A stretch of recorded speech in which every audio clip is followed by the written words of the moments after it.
todos aquellos órganos que se dedican o aquellos órganos que tienen la función de hacer cumplir la ley.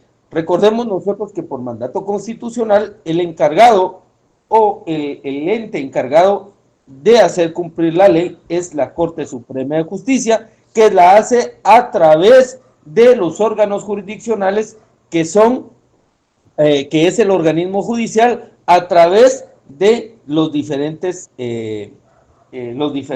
jueces que tienen creados. Entonces, cuando hablamos del derecho procesal, vamos a encontrar que tiene varias características, y una de las características es que es de derecho público. Cuando hablamos que es de derecho público, nos referimos que es de derecho público porque tiene esa característica de aplicarse a todas las personas.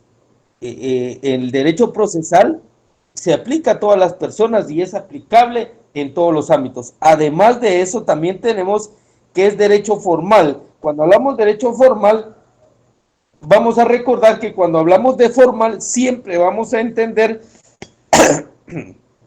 que es la forma, es decir, que para realizar un proceso, el derecho procesal necesita que estar debidamente normado, debe existir unos requisitos que se deben cumplir para que ese procedimiento tenga validez. A eso es que le llama formal. Y también tenemos y decimos que es un derecho, es un derecho instrumental.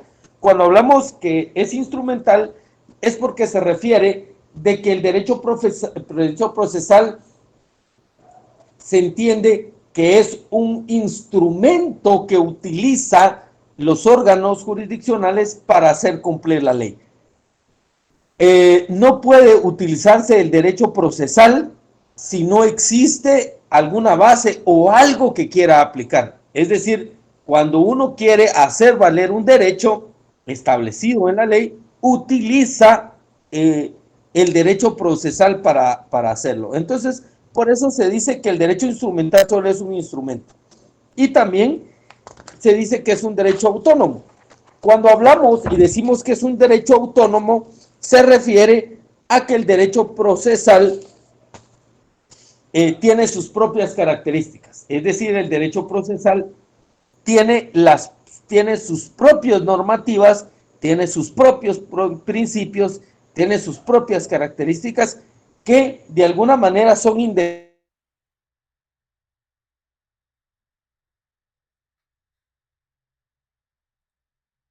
Después vamos a ver lo que es las fuentes, vamos a ver las fuentes del derecho. Cuando hablamos de las fuentes del derecho, recordemos que las fuentes del derecho son, vamos a entender que es de dónde nace. Nosotros ya sabemos y entendemos que es una fuente. Fuente es de dónde nace algo. Entonces, ¿de dónde nace el derecho procesal? ¿De dónde nace ese conjunto de normas que nos ayudan a aplicar la justicia, que nos ayudan a aplicar o a resolver conflictos? Primero dice que pueden ser las fuentes históricas. Cuando hablamos de fuentes históricas, nos referimos a que son aquellas fuentes que vienen y devienen de antiguas, de la evolución del derecho. Como ya vimos nosotros en la primera clase, ya vimos cómo ha evolucionado la solución de los conflictos, y ahí es donde se basa. Y dentro de estas tenemos, dentro de estas fuentes tenemos las fuentes históricas, ¿verdad? Y vamos a encontrar el derecho romano, vamos a encontrar el derecho germano y vamos a encontrar el derecho canónico, el derecho español. Entonces, cuando hablamos del derecho canónico, hay que hacer énfasis. ¿Por qué? Porque el derecho canónico se refiere a la iglesia, y la iglesia, de alguna manera, en la antigüedad se aplicaba mucho la justicia que era impartida a través de la iglesia. Nosotros podemos recordar la época de la Inquisición, ¿verdad? Que la gente venía y la misma iglesia juzgaba y condenaba a las personas.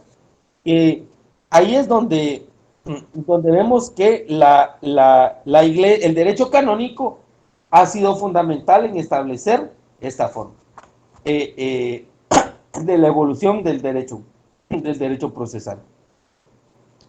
Eh,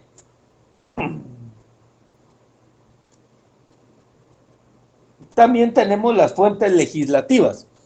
Cuando hablamos de fuentes legislativas nos referimos a que la principal fuente del derecho que nosotros tenemos es la ley, es la norma. Cuando habla de fuentes legislativas se refiere a todo aquel ordenamiento jurídico que nace del poder que es encomendado a, los representantes del pueblo. Recordemos que los representantes de la sociedad o del pueblo, como lo queramos llamar, son los diputados. Entonces los diputados en el Congreso son los que crean la norma. Entonces, esa creación de la norma que hace el Estado a través del Congreso se vuelve como la fuente primordial para aplicar para el proceso penal. Entonces tenemos la fuente legislativa, tenemos la costumbre también. Cuando hablamos de la costumbre nos referimos a que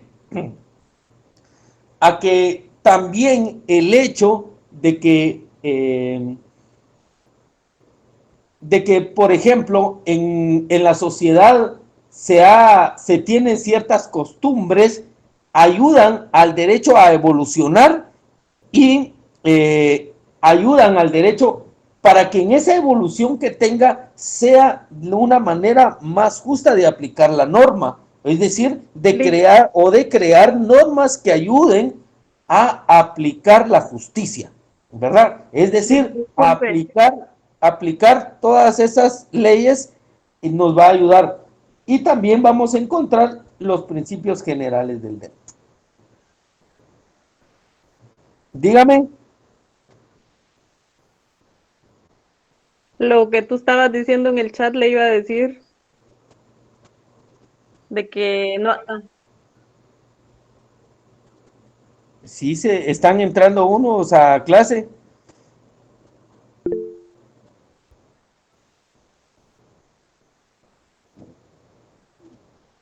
Bueno, vale, no tenga pena.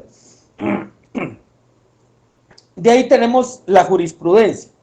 La jurisprudencia se refiere a aquellos fallos que emiten.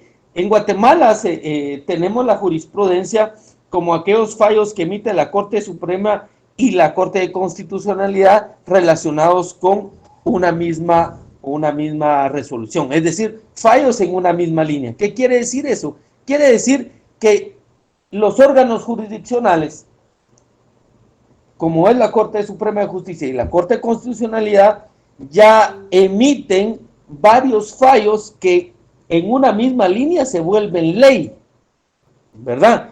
Es decir, que ¿por qué se vuelven ley? Porque ya las máximas autoridades de la aplicación de la justicia, como es la Corte Suprema o la Corte de Constitucionalidad, al momento de resolver algo, ya viene y ya crea jurisprudencia, es decir, ya se vuelve una norma de obligación al momento de aplicar. Vamos a ver también que entre estas fuentes vamos a encontrar la doctrina. La doctrina vamos a entender como aquellos tratados o aquellos estudios que los doctos en la materia, las personas que son preparadas, han creado o han nacido por ese estudio y ese análisis de personas conocedoras del derecho, han creado para establecer una fuente para la ley. Tenemos las clases de derecho procesal que tenemos nosotros. Tenemos nosotros derecho procesal civil, procesal penal, procesal de trabajo, procesal administrativo y procesal constitucional. Entonces, estas diferentes clases de derecho procesal lo que se refiere a la rama en el derecho que nosotros vamos a aplicar el procedimiento. Si es un proceso relacionado con el derecho civil, vamos a aplicar el derecho procesal civil. Si es un proceso penal, el derecho procesal penal, o derecho procesal de trabajo, o un derecho procesal administrativo, o un derecho constitucional. Es decir, cuando hablamos de esa clase de procesos, esa clase de derechos procesales se refiere a la rama del derecho.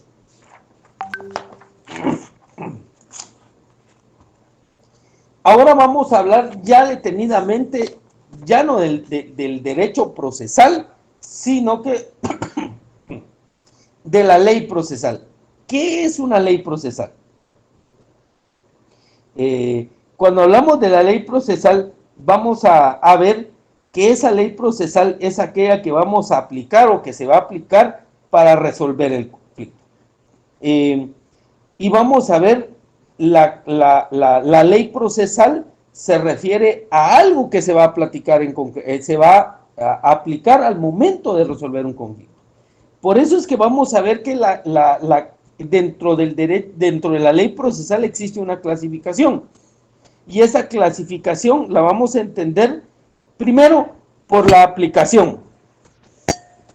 Cuando hablamos de que por la aplicación, por su aplicación, la ley procesal dice que puede ser imperativas o dispositivas. ¿Cuándo la ley procesal es imperativa? Imperativa, recordemos nosotros que cuando hablamos de imperativo es una orden. Es decir, cuando la ley procesal es imperativa, es cuando la ley establece algo que se debe cumplir de manera obligatoria. Entonces, ahí se convierte en una ley imperativa porque es de cumplimiento obligatorio. Y dispositiva, recordemos que cuando hablamos de dispositivo nos referimos a disposición. ¿Qué significa disposición? Disposición significa disponer o se refiere a disponer. Cuando yo dispongo, quiere decir yo decido. Entonces, cuando habla de unas leyes dispositivas, se refiere a la capacidad que yo tengo de acudir o de emplear esa ley. O sea, una norma yo vengo y la voy a aplicar porque yo quiero aplicarla. En cambio, las imperativas no me da opción la ley, sino que yo las tengo que cumplir forzosamente. Y también después vamos a ver que por la materia pueden ser formales, materiales o orgánicas. Vamos a ver, cuando hablamos de las formales, son aquellas que establecen una forma o un procedimiento. Ya les platiqué, y recuerden que hemos platicado varias veces, cuando hablamos formales, nos referimos a una serie de requisitos o de pasos que debe llevar. Entonces, hay leyes que tienen una serie de pasos, también hay leyes materiales que están establecidas como figuras o instituciones, y también tenemos las leyes orgánicas, que es la que son creadas para organizar a los órganos jurisdiccionales. Es decir, son aquellas que se crean para que el órgano jurisdiccional pueda, o los jueces puedan trabajar o tengan un lineamiento. Por ejemplo, uno de los ejemplos muy claros de estas leyes orgánicas puede ser la ley de tribunales de familia. Establece y da lineamientos cómo el juez debe de comportarse o cómo debe resolver en los asuntos relacionados a un conflicto de familia, ¿verdad? Y de ahí tenemos, por su fijación, pueden ser estáticas o dinámicas. Cuando hablamos de leyes estáticas, nos referimos a aquellas que no tienen cambio, que en realidad fueron creadas y no cambian. Y las dinámicas son aquellas que lo que hacen es impulsar el proceso, hacen que el proceso avance para llegar a obtener una resolución por parte del juez. Ahora vamos a hablar sobre la interpretación de la ley procesal. ¿Qué es interpretar la ley procesal? La ley procesal se refiere a saber o entender lo que el legislador o lo que la persona en este caso las personas, los legisladores que crearon las normas, pensaban o cuál es la finalidad de la creación de la norma. El problema de la interpretación de la ley procesal se va a dar cuando existe algún problema donde la ley no es clara. Cuando la ley no es clara, entonces hay que interpretarla, porque no sabemos, no entendemos qué dice. Y ahí es donde vamos a ver la ley procesal se refiere a que existen tres posibilidades. La primera es que la ley que se invoca o la ley que vamos a aplicar es clara y precisa. La ley clara y precisa no hay problema, la ley es muy clara y no hay un problema en aplicarla. El problema, y ya después tenemos cuando la ley sea dudosa, es decir, la ley existe, pero no nos da claro, no nos deja claro cómo es que tenemos que aplicarla.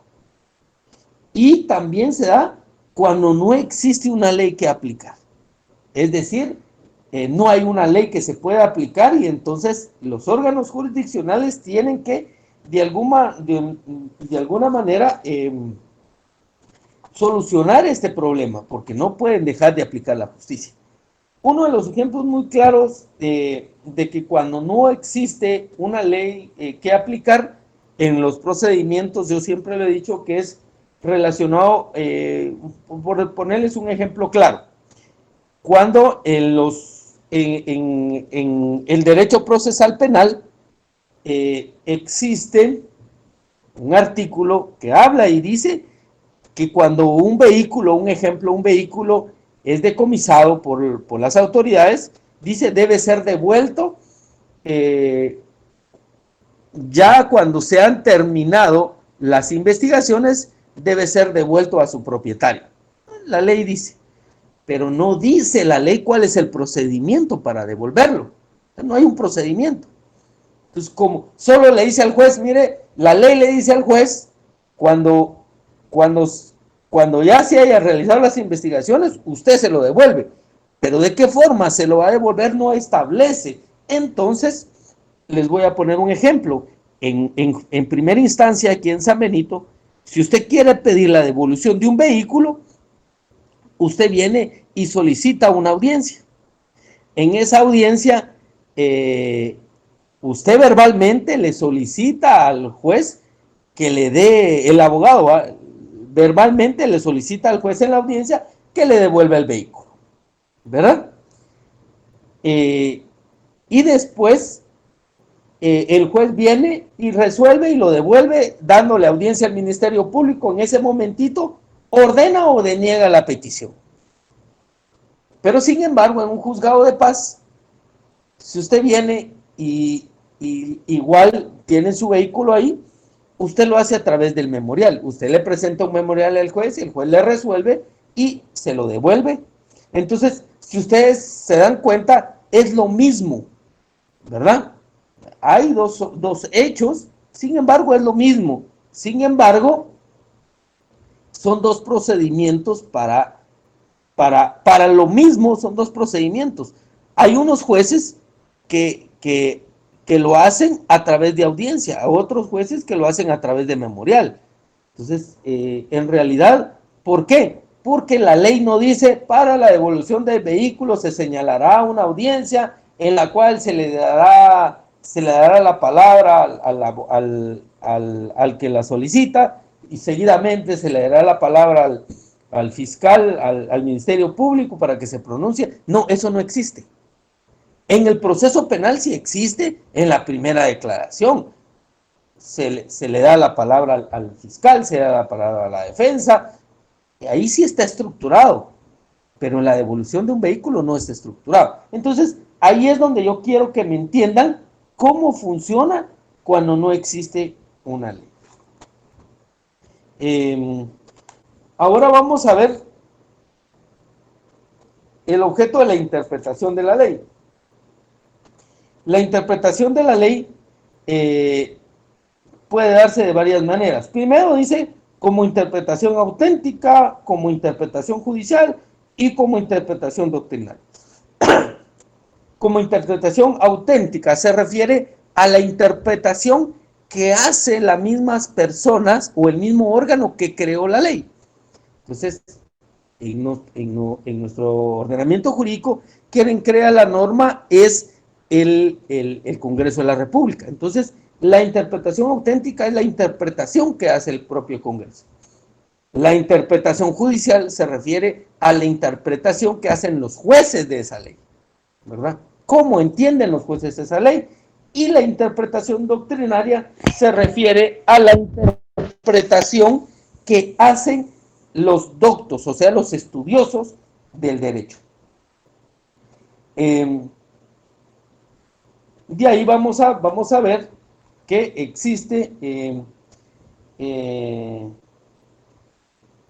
de ahí vamos a ver que dentro de la interpretación vamos a encontrar que la interpretación puede producir efectos.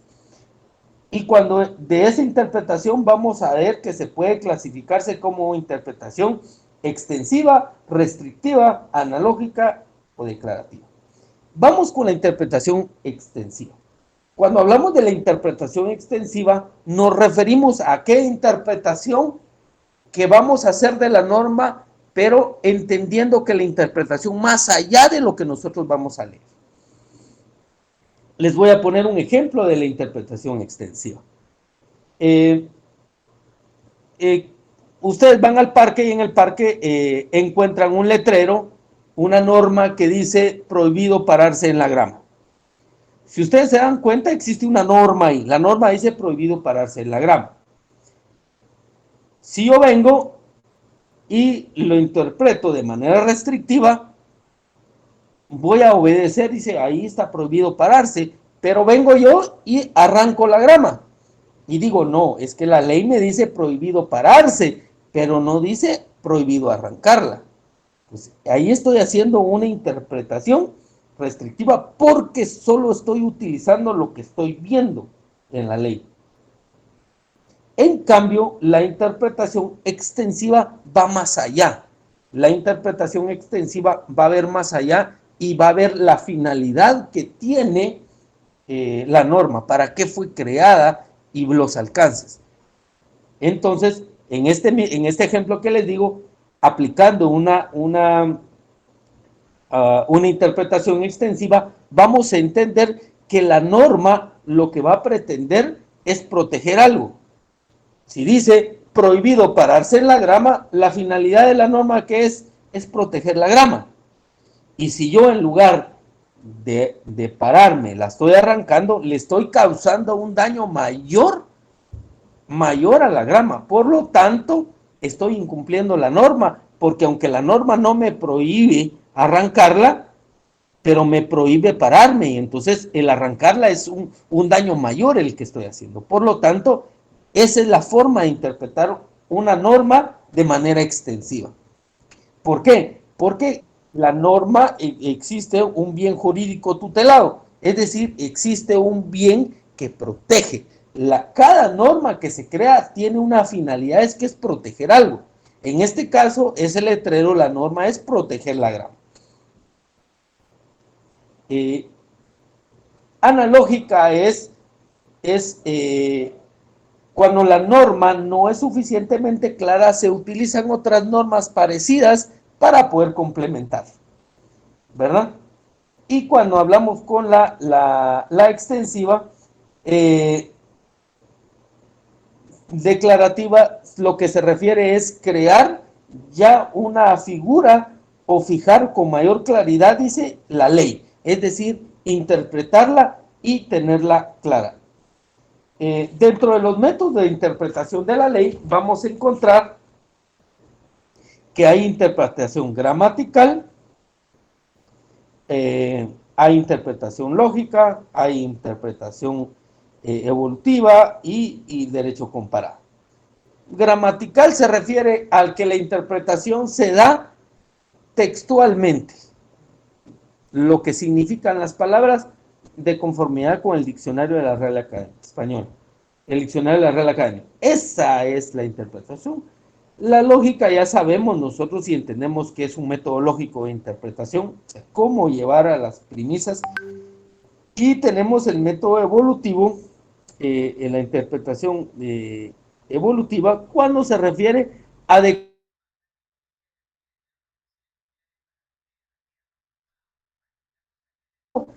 que la ley va a evolucionar. La ley va evolucionando, por lo tanto, la ley no se queda estancada y vamos a entenderla. Un ejemplo es si antes hay muchas leyes, por ejemplo, muchas leyes que todavía hablan del registro, hablan de cédula de vecindad o hablan del registro civil como un ente. Sin embargo, ahora el registro civil pertenece a RENAPE. Sin embargo, hay unas leyes que todavía lo dicen, pero el hecho de que la ley todavía diga cédula no quiere decir que es que la ley dice cédula. Y no, pero ahora existe otra ley que habla de que el documento de identificación es el DPI, pero esa ley se quedó así, ¿verdad? Entonces vamos a interpretar que se refiere al documento de identificación, ¿verdad? Y cuando habla de derecho comparado es comparar las disposiciones con otras que se parecen, ¿verdad? Eh,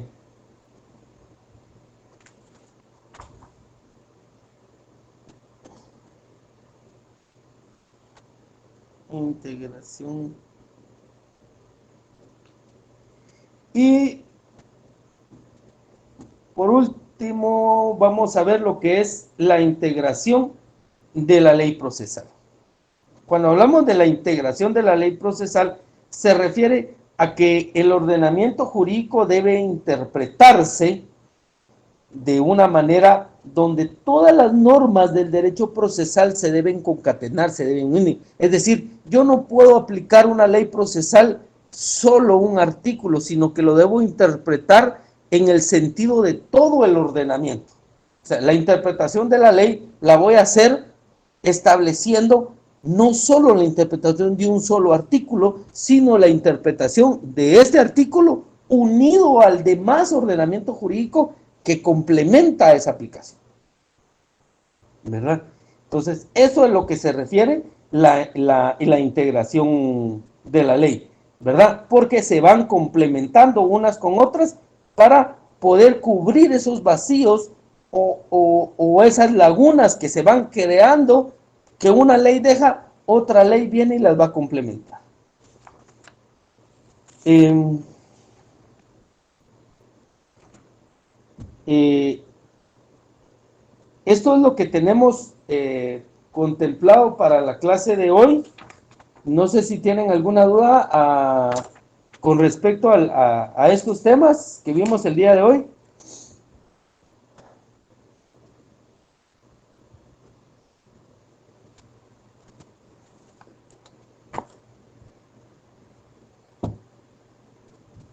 No se olviden, compañeros, de que ir avanzando en sus resúmenes, ¿verdad? Para que después no les vaya a costar al momento de redactarlos. Entonces, no sé si hay alguna duda.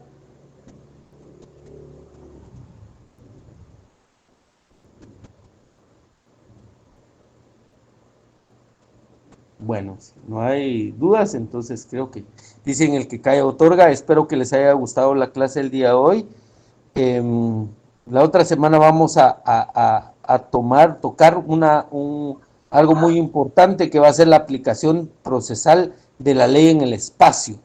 O sea, la aplicación de la ley procesal en el espacio, en el tiempo y en el espacio vamos a tratar, que son temas muy, muy interesantes. ¿Por qué? Porque se refiere a la aplicación de la ley en el ámbito, en el territorio, y cómo aplicamos la ley en el tiempo, ¿verdad? Es decir, las leyes que son derogadas, etc., ¿verdad? Entonces, pasen buena noche entonces. Gracias, Cualquier Lick. duda, Feliz noche. ahí estamos a la orden, ahí me cuentan y pórtense bien, por favor. Bueno, gracias. Feliz Gracias, noche. Lick. Licenciado, una duda. Dígame.